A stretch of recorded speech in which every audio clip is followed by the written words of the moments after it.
The Christian community is shocked by what Jonathan and Susie Lamb have said after years of discussion around DayStars. Their decision to launch a new ministry marks a daring new chapter that offers transparency, healing, and a break from the past. But is this the fresh start so many have been waiting for, or the beginning of another storm?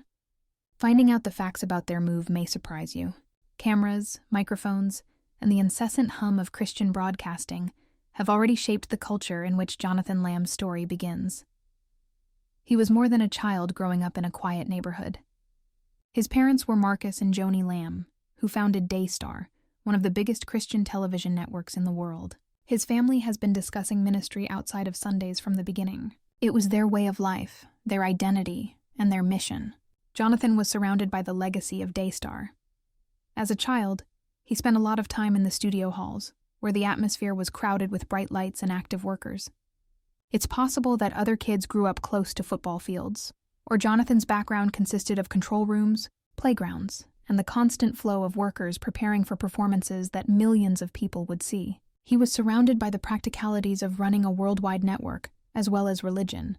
Every broadcast, which carried the weight of both ministry and business, was visible to Jonathan directly. When he first appeared on film, the audience paid attention. He didn't look uncomfortable or uneasy. People paid attention to him because of his calm demeanor and steady tone.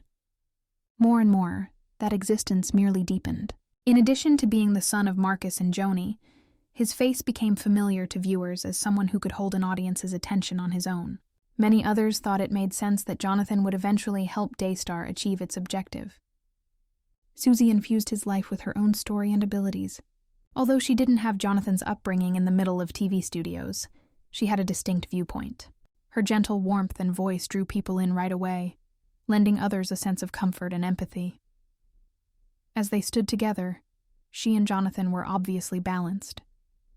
While he carried the hard voice of tradition, she expressed the unprejudiced compassion that made ministry feel personal.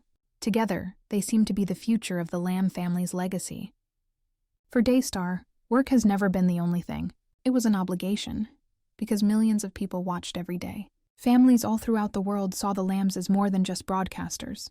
They regarded them as spiritual leaders, people who trusted them and carried their prayers. Jonathan and Suzy knew that every time they stood in front of an audience, sat in a studio or on the stage, in addition to speaking for themselves, they were also speaking on behalf of the Lamb name, which has been linked to decades of ministry work and influence. Despite the immense weight of their heritage, they carried it with dignity for a long time. Jonathan and Suzy helped DayStar's rhythm become more natural. They weren't merely show visitors.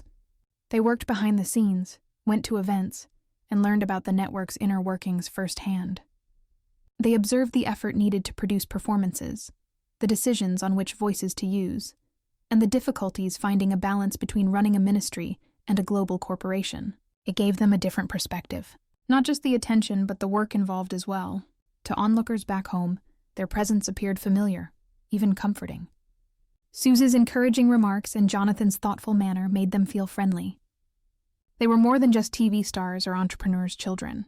They represented continuity in a ministry that had already touched the lives of millions of people, and families trusted them.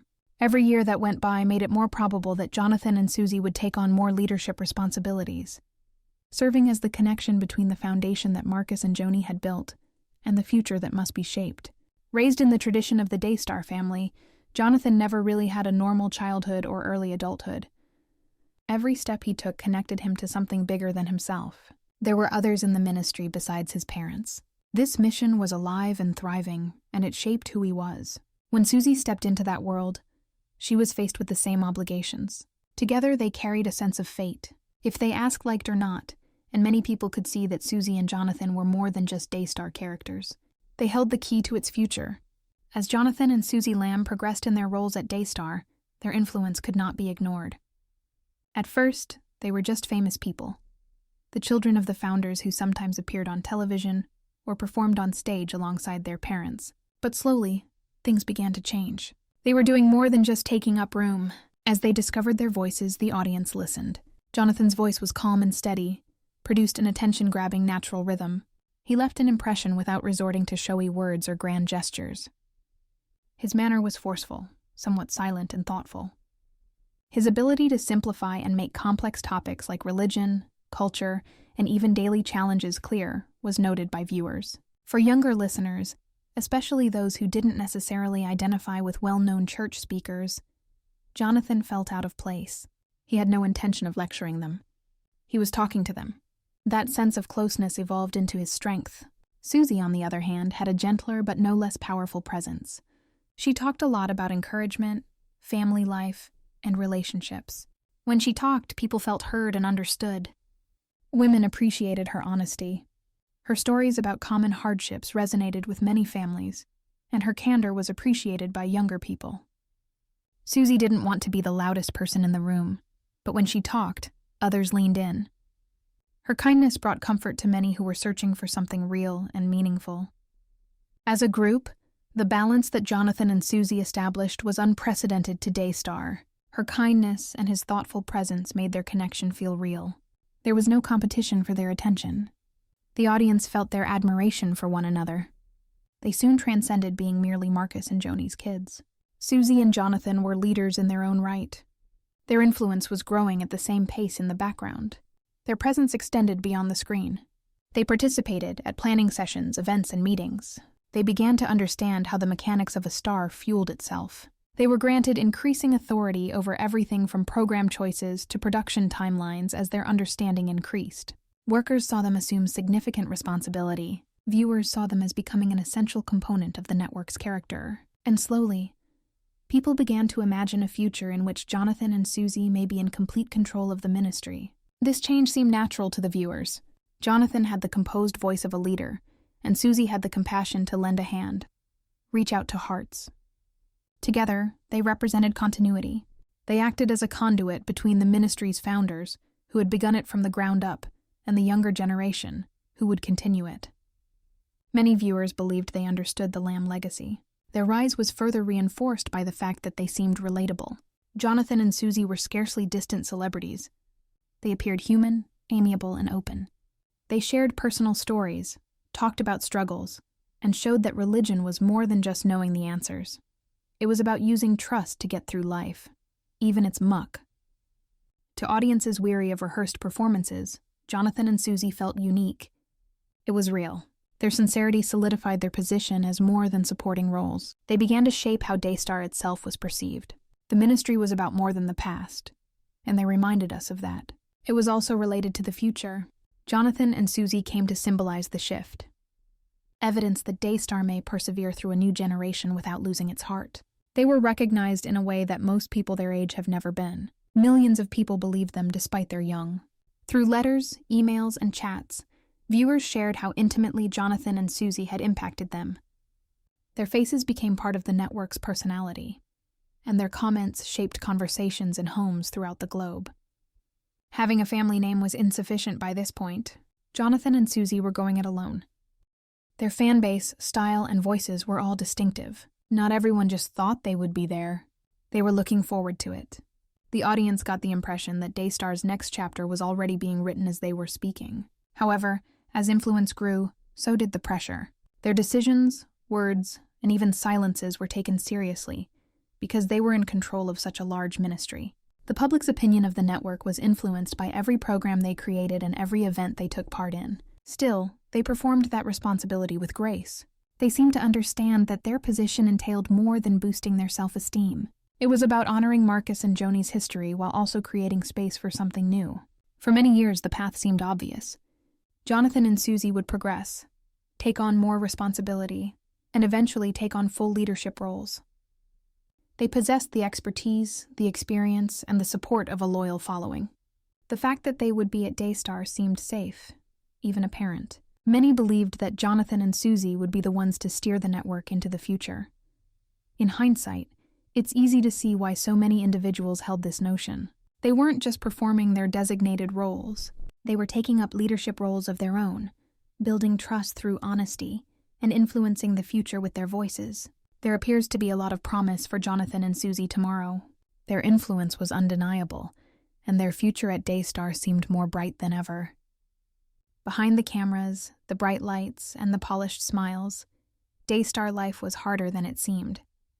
For years, viewers saw Jonathan and Suzy as the future leaders, the duo who would carry the Lamb family's service to the next generation. On TV, everything seemed stable and calm, but behind the scenes, tensions had been building slowly, and they would eventually drive Jonathan and Suzy make one of the hardest decisions of their lives.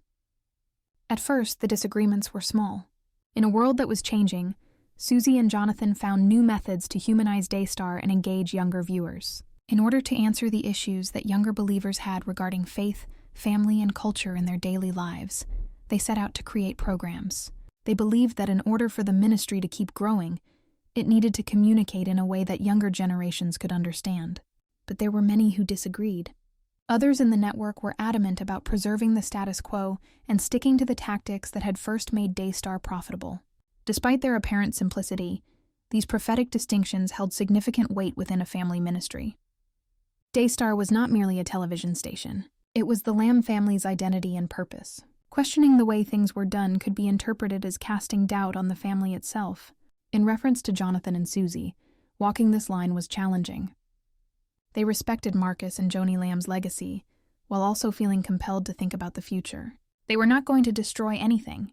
They were trying to prepare for what was coming. As the months passed, little disagreements turned into increasingly challenging conversations. At meetings, what had felt like family discussions devolved into contentious disputes over agenda items. Jonathan tried to calmly state his position while Suzy stood by his side and spoke when she thought it was important. But they approached steadily, but the air grew heavy. What started off as private disputes progressively became a burden that impacted everyone around them. There seemed to be nothing wrong. DayStar's efforts continued. The broadcast proceeded smoothly, and Jonathan and Suzy were still on the air, smiling as normal. Those who worked closely with the family were finding it harder to ignore the cracks, but spectators had little reason to think anything had changed. The unity that many believed to be there had started to fade. There was more to it than simply choosing what topics to cover or what shows to produce. It was about who would lead DayStar into the future and whose vision would define the ministry. There was a lot of pressure on Suzy and Jonathan. It was now clear that their opinions were slightly different from those of the network's core leadership. Even though they had long been seen as the network's future leaders, the more they advocated for new tactics, the more resistance they faced. The silent discussions were just as exhausting, even if the battle was not in public. Every conversation and every interaction felt more important. It was more challenging to imagine a future where their vision and DayStar's direction might coexist. Eventually, the differences became too great to ignore. After months of consideration and growing concern, the choice was made. Suzy and Jonathan would no longer be on DayStar. When the news initially broke, the audience was shocked. The disappearance happened instantly, and viewers who had grown accustomed to seeing their familiar faces started asking questions right away. Where did they go? Why aren't they on the programs anymore? They were asking. Suzy and Jonathan's departure from DayStar was quite heartbreaking. This was not just a profession or a platform. It has been a part of their identity and their family's mission since they were little. To go was to give up something that had shaped nearly every part of their lives. But they knew that if they stayed, they would have to put aside the vision they believed God had given them and suppress their own voices. Though they thought it was necessary, they did not make this decision hastily. The public's reaction was divided. Many viewers who loved Jonathan and Suzy were crushed by their departure. They praised the couple for their generosity, humility, and unwavering presence, hoping to find a new way to continue their ministry. These supporters felt that their departure would have a negative impact on DayStar and the greater Christian community. Others, however, backed DayStar's leadership, claiming that occasionally a shift in direction was necessary and that ministries couldn't operate without robust, centralized authority. Suzy and Jonathan found it hard to watch people talking so openly about their life. Their stories started to appear frequently on social media, in religious communities, and conversations in the living room. They debated and speculated and tried to piece together why they had left. But instead of hiding, Jonathan and Suzy made the decision to discuss their story in public. They said that leaving had not been part of their future plans, but they said that the challenges faced along the way had shown that it was time to move forward. They did not portray their departure as a failure. Instead, many characterized it as a turning point in their lives, when God was leading them away from the past and toward something new. Even if it wasn't easy or without sadness, they believed that was the right thing to do. In the weeks and months after their departure, the conversations about them continued. Friends, supporters, and even critics continued to debate how their departure would affect DayStar's future and the Lamb family's legacy. In the midst of this pandemonium, Jonathan and Suzy began to quietly prepare for the next chapter. Their time at DayStar had ended, but their calling had not. It was clear to them that leaving the network did not mean giving up on the ministry. At the very least, it gave them the chance to create something that represented more specifically their own values and objectives. There was more to their exit story than simply quitting a television network. It highlighted the challenges of carrying on a family tradition, the painful reality of change, and the courage needed to face uncertainty. Jonathan and Suzy's choice showed that often the hardest choice is the one that leads to a new beginning, even if it means leaving behind what feels safe. When Jonathan and Susie Lamb left DayStar, many thought they could completely step away from public ministry. It was a huge load, and no one would have been surprised if they had decided to leave their family's network. Avoid the limelight and take some time off to rest in peace. However, Suzy and Jonathan did not believe that their calling was over after they left. For them, it was the beginning of something new, a fresh start that was influenced less by the antiquated structure and more by their own conceptions of what ministry could involve. There was silence at first. Questions began to arise as viewers became aware that they were no longer on the screen. Other people asked if they had given up. People speculated about what had been going on behind the scenes. Jonathan and Suzy took their time introducing themselves. They took some time to think things through, pray, and determine what God intended them to do next.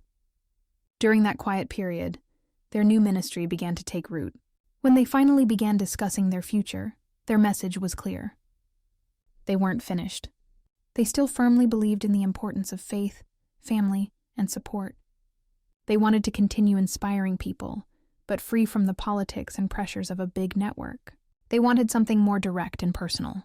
Their new ministry would not be about flashing, lighting, global broadcasts, or the strain of a family-run company. Connectivity would be involved. Jonathan viewed this new phase as a chance to have more direct and personal communication. Although he had always communicated with consideration, he could now choose what to say and what not to say without the network filter. He began focusing more openly and honestly on life, religion, and the struggles individuals face on a daily basis. He wanted to reach both young and old to show that faith is more than Sunday sermons. It has to do with how you spend every day at work, with your family, and in your private disputes. Suzy faced this fresh beginning with her composed strength. She continued to focus on the topics that had always resonated with people: family life, encouragement, and trust in God throughout trying times. She didn't need the loudest voice in the room. What impressed me was her warmth and desire to be candid about the challenges of life. Many of the women and families who had previously engaged with her on DayStar followed her into this new chapter, grateful that she had not disappeared after the exit. As a group, Jonathan and Suzy began building their ministry, brick by brick. The intention was not to recreate DayStar on a smaller scale. It was about adopting a new strategy. They used social media, podcasts, live events, and smaller venues to establish more personal connections with people. They aimed to break down the barrier that television sometimes created by creating an atmosphere where people may feel as though they were sitting across the table having a real conversation. The fans embraced this adjustment. Those who had admired Jonathan and Suzy on DayStar felt much more a part of them in the new ministry. Sincere. There were no glossy sets or a lot of written lines. It was real, it was raw, and it belonged to them. People had lost faith in large ministries as a result of numerous scandals and disappointments, so Jonathan and Suzy's fresh approach appeared to be welcome. It was hard to start over, of course. They no longer had access to the immense resources of a global network. They didn't have the same reach or platform, but they did have the trust of those who believed in them. Furthermore, once gained, trust might have greater significance than the biggest stage. Gradually, their new ministry began to grow. Rather of being striking, growth was consistent and reliable. They had always been in favor of this kind of thing. Freedom was what they had achieved, but DayStar was gone. Internal disputes over vision and direction had been resolved. They no longer had to worry about carrying the entire Lamb legacy. Instead, they could focus on expressing the truth, being genuine, and following the path they believed God had for them. Their tale quickly progressed beyond a ministerial update. It became a lesson in faith and tenacity. Life forced them to make a tough choice, but they didn't let it deter them. Instead, they exemplified what it meant to begin again. Many of their supporters found inspiration in their story. If Jonathan and Suzy could abandon something so important and start afresh, maybe others would have the guts to face their own adjustments. The appearance of their art has changed throughout time, but at its foundation, it remains unchanged. To spread hope, tell the truth, and encourage others in their faith. Their story demonstrates that ministry never really ends. It may continue in various forms, sometimes with more strength than before. There is more to Jonathan and Suzy's fresh beginning than simply surviving. It's about growing up, being courageous, and believing that God can create new beginnings even after the last chapter ends.